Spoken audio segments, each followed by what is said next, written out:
Hello everyone, তোমরা সবাই কেমন আছো? সকাল থেকে তো ভারী বৃষ্টি শুরু হয়েছে। ভাবছিলাম আজকে রেজিনের কাজ একদমই করতে পারবো না, কিন্তু দুপুরের দিকে একটু রোদ ওঠায় কাজে বসে পড়েছি। সামনেই তো দুর্গাপুজো। তোমরা যারা জুয়েলারির অর্ডার করেছো তাদের কাজগুলো প্রায় কমপ্লিট করে এসেছি। এবার প্যাকিং করে ডেলিভারি করে দিলেই আমার ছুটি। তোমরা অনেকে কমেন্ট করে জানিয়েছো আমার রেজিনের কাজ ছাড়া অন্য কোনো ভিডিও দেখতে চাও না। আসলে দুর্গাপুজোর কাজের জন্য আমি রেজিনের ভিডিওগুলো এডিটিং করে উঠতে পারিনি, তাই আগের কিছু DIY করা ছিল সেগুলোই তোমাদের সাথে শেয়ার করেছি। এবার একটু একটু করে রেজিনের ভিডিও আসবে। আর এই ছোট্ট কৃষ্ণটা বানিয়েছিলাম, দেখেছো বলো? যারা দেখোনি চ্যানেলে গিয়ে দেখে আসতে পারো। এটা না নিজের কাছে রেখেছি। আর এই মিষ্টি পিঙ্ক কালারের ঝুমকোগুলো দেখো, একজন অর্ডার করেছে তার গার্লফ্রেন্ডের জন্য, পুজোতে গিফট করবে বলে। এবার এই ব্ল্যাক ঝুমকোগুলোর কাজ শুরু করা যাক। তারপর মা এসে খেতে ডেকেছিল। তারপর খেয়ে এসে গ্লাভসগুলো পরে একদম রেডি হয়ে গেছি কাজের জন্য।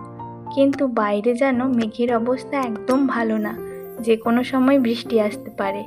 যার জন্য চুপচাপ করে বসেছিলাম আর আকাশের দিকে তাকিয়েছিলাম। তোমরা যারা এখনও অর্ডার করতে চাও আমার সাথে কন্ট্যাক্ট করতে পারো। ফেসবুক বা ইনস্টাগ্রামে পেজ রয়েছে সূচনা হ্যান্ডমেডস, বা মেল করতে পারো suchanablog21@gmail.com। বলতে বলতে কিন্তু বৃষ্টিও শুরু হয়ে গেছিলো। তার মধ্যে ডেলিভারি বয় ফোন করলে একটা পার্সেল আছে। গিয়ে দেখি এটা দাদা ভাইয়ের। যেহেতু দাদা ভাই বাড়িতে ছিল না, আমি রিসিভ করেছি আর আনবক্সিং করে দেখে নিলাম সব কিছু ঠিকঠাক আছে নাকি। এবার এই ঝুমকোগুলোর ফাইনাল কোড দিলেই আমার কাজ শেষ। এগুলো টিউটোরিয়াল ভিডিও খুব তাড়াতাড়ি আমি শর্টসের মাধ্যমে তোমাদের সাথে শেয়ার করব। যেহেতু পিঙ্ক কালারের ঝুমকোটা একটু আর্জেন্ট ছিল, যার জন্য রাতে প্যাকিং করে রেখে দিচ্ছি। কালকে এটা পিক আপ করে নেবে আর তোমাদের কাছে সময় মতো ডেলিভারি হয়ে যাবে। আর জানো, যখন কাজ করছিলাম একটা ছোট্ট ফড়িং কোথা থেকে এসে হাতে বসেছিল। এবার চলো তো দেখি, সেপ্টেম্বরে যে আমাকে সবথেকে বেশি সাপোর্ট করেছে তার নামটা বলে দিই, Ankita Hazra. Thank you so much.